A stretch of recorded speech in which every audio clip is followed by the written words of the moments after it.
Hello, hello, bonjour, bienvenue à cette session. Je m'appelle Vali Mouyom. Je suis entrepreneur, je suis consultant, je suis business coach, entrepreneurship mentor, je suis leader des jeunes et puis voilà. Nous allons aujourd'hui parler de l'entrepreneuriat. Entreprendre, qu'est-ce que c'est? Qu'est-ce que cela implique? Très souvent on nous dit que entreprendre, c'est le fait de créer une activité génératrice des revenus. Le fait de créer une activité qui génère des revenus. En finance, on nous parle de l'investissement. C'est quoi un investissement? Un investissement, c'est le fait de prendre de l'argent, une valeur qu'on a aujourd'hui, dont on joue aujourd'hui, de l'investir dans une activité dans l'optique de gagner plus tard. C'est-à-dire, vous avez 100 dollars là maintenant, vous prenez ces 100 dollars, vous mettez dans l'achat de Cabello que vous allez vendre pour gagner 150. Ça, c'est un investissement. Et c'est ça qu'on appelle plus ou moins entreprendre de manière basique. Mais j'aimerais ajouter un autre aspect entrepreneurial que très souvent on ne prend pas en compte. C'est que l'entrepreneuriat, c'est aussi et surtout une réponse à un certain nombre de problèmes. Et quels sont ces problèmes? Premièrement, l'entrepreneuriat, c'est une réponse au problème de quelqu'un, au problème que quelqu'un rencontre. Parce que c'est ça le fait d'entreprendre. Lorsqu'on entreprend, qu'on crée un produit ou un service, ce produit se doit de répondre aux besoins précis d'une personne quelque part. En économie, on nous parle de la loi de l'offre et de la demande. Et c'est comme ça qu'on nous dirait que c'est la demande qui crée l'offre. Autrement dit, c'est le besoin de quelqu'un qui crée un produit qui va satisfaire ce besoin-là. Donc, en tant qu'entrepreneur, on se doit de prendre en compte les difficultés. On se doit de prendre en compte les problèmes que des gens rencontrent dans leur quotidien, dans leur vie de chaque jour, et d'analyser ces problèmes-là. Bien entendu, on ne va pas tous les prendre. On va prendre que un problème, c'est lui qu'on est en mesure de gérer, c'est lui qu'on est en mesure de résoudre. Et c'est lui, bien entendu, qui est en accord avec nos compétences, en accord avec notre savoir-faire. Et donc, on va prendre ce problème-là et on va travailler dessus, de sorte à trouver une solution à ce problème-là. Ça, c'est la première solution. Et cette solution ici, on va l'appeler produit ou service. D'accord? Parce que entreprendre, c'est d'abord une réponse à un problème. Le premier problème, c'est la difficulté qu'a quelqu'un à faire une chose de très précise. Prenons le cas de l'entreprise de transport international qu'on appelle Uber, par exemple. Uber est né d'un besoin assez simple. Un besoin que le fondateur même de cette entreprise a vécu. Il était en voyage, loin de sa maison. Je pense qu'il était dans une conférence. Puis il est sorti à l'extérieur pour prendre un taxi et rentrer à l'hôtel où il était logé. La difficulté qu'il a eue, c'est qu'il n'a pas trouvé de taxi sur le coup. Il a dû attendre pendant un bon moment pour avoir un taxi et repartir à son hôtel, mais il n'en a pas eu. Donc, qu'est-ce qu'il a fait? C'est qu'il a réfléchi sur ces problèmes-là. Il s'est dit, si tout le monde, là dehors, rencontre cette même difficulté que moi, c'est que ça, c'est une opportunité. Cet obstacle-là, c'est pour moi une opportunité sur laquelle je pourrais travailler pour sortir une solution qui répond à ce problème-là. Donc, en tant qu'entrepreneur, on se doit de regarder le quotidien de notre quotidien, ou bien le quotidien de quelqu'un d'autre, le quotidien de sa famille, le quotidien de ses proches, de son entourage, les difficultés que notre entourage rencontre. Et nous, on transforme ces difficultés-là en solutions commerciales, bien entendu. Donc, l'entrepreneuriat, c'est avant tout une solution, c'est avant tout une réponse au problème de quelqu'un. Mais ce n'est pas ça. L'entrepreneuriat, c'est aussi une réponse à un problème, je dirais, un problème d'employabilité.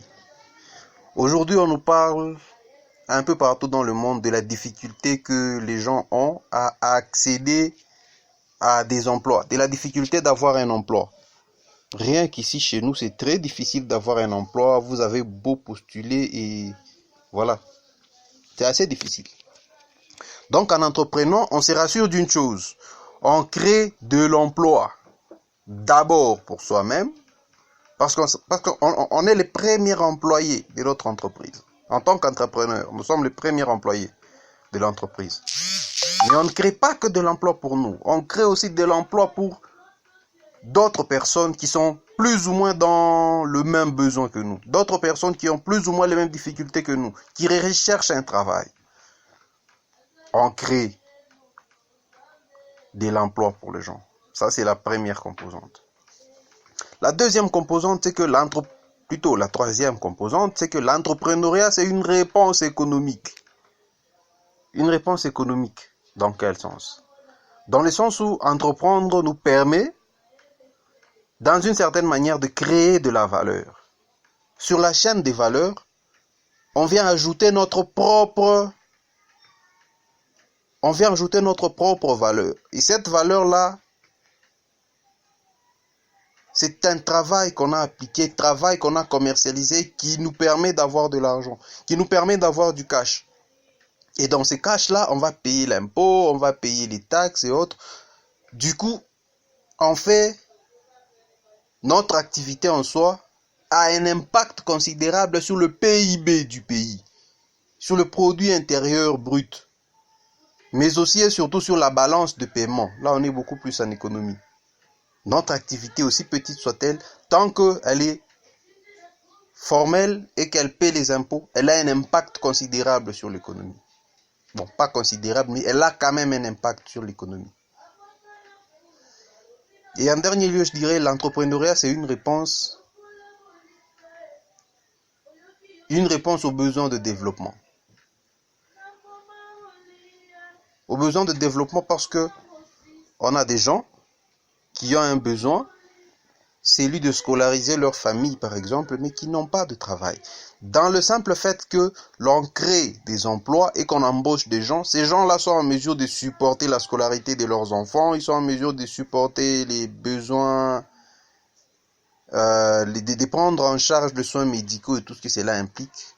Donc on devient un acteur du changement, on devient un acteur du développement. C'est donc ça, entreprendre pour moi en tout cas. Donc entreprendre va au-delà du simple aspect de créer une activité génératrice de revenus. Entreprendre a un impact plus grand, plus considérable. Et donc c'est important, c'est vraiment important d'entreprendre. Parce qu'en entreprenant, on se rassure de travailler soi-même à la construction de quelque chose de plus grand, quelque chose dont on est les visionnaires, et une chose qui prend en charge d'autres personnes. Créer une entreprise, ce n'est pas moindre. Ce n'est pas moindre.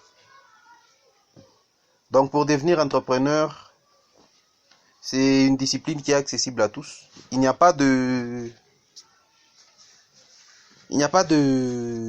must, plus ou moins. Il n'y a pas forcément de must.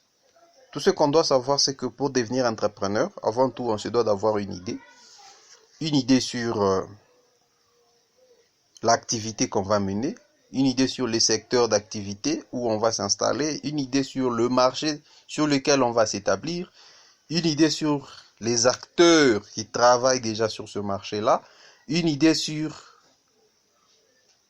les consommateurs potentiels, une idée de ce que tout cela va coûter plus ou moins.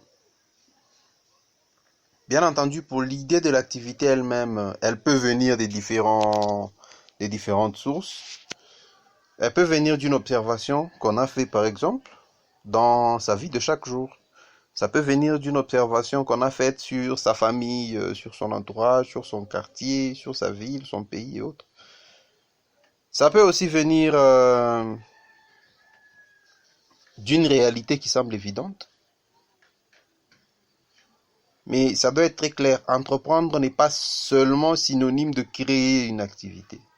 On peut aussi entreprendre, mais dans ce cas-là, on ne va pas créer, on peut racheter une activité. Donc la reprise d'activité. On reprend une activité. C'est aussi entreprendre. Mais dans ce cas-là, on ne crée pas une structure de toutes pièces. On profite d'une structure déjà existante, d'une structure qui a un fonds commercial, d'une structure qui a déjà des clients, d'une structure qui jouit d'une certaine notoriété, qui jouit d'un certain sérieux.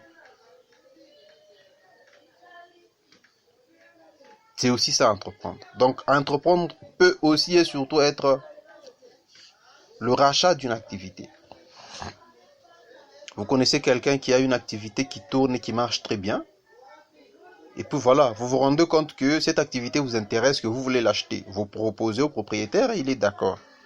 Vous rachetez cette activité-là, donc vous devenez entrepreneur. On n'est pas entrepreneur parce que on a un projet. On n'est pas entrepreneur parce qu'on a une idée. On n'est pas entrepreneur parce que parce qu'on a une idée à développer, on a un concept de génie, un concept futuriste qu'on n'a pas encore développé. On est entrepreneur lorsqu'on a déjà quelque chose, lorsqu'on a déjà commencé, lorsqu'on s'est déjà lancé dans une activité spécifique. Là, on est entrepreneur. Bien entendu, pour entreprendre, il y a un certain nombre de basiques qu'il faut avoir. Une fois que vous avez l'idée, il vous faut maintenant mûrir cette idée parce qu'une idée seule ne suffit pas. Une seule idée ne suffit pas. Vous devez la mûrir, cette idée, vous devez la transformer en projet. Et très souvent, on fait recours à la méthode QQOQCCP. La méthode QQOQCCP vous permet plus ou moins de transformer votre idée d'entreprise en projet d'entreprise, plus ou moins. Donc Q pour quoi? Le premier Q, c'est quoi?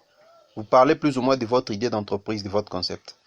Le deuxième Q, c'est qui? Pour quelle cible? Quel marché? Quel prospect? Quelle catégorie de personnes va consommer votre produit? La méthode, plutôt, le troisième point, c'est O. QQOQCCP. O, c'est où? Il est ici question de parler de la géolocalisation, plus ou moins, de votre projet, de votre entreprise, de votre concept. Où est-ce qu'il va être basé, géographiquement parlant?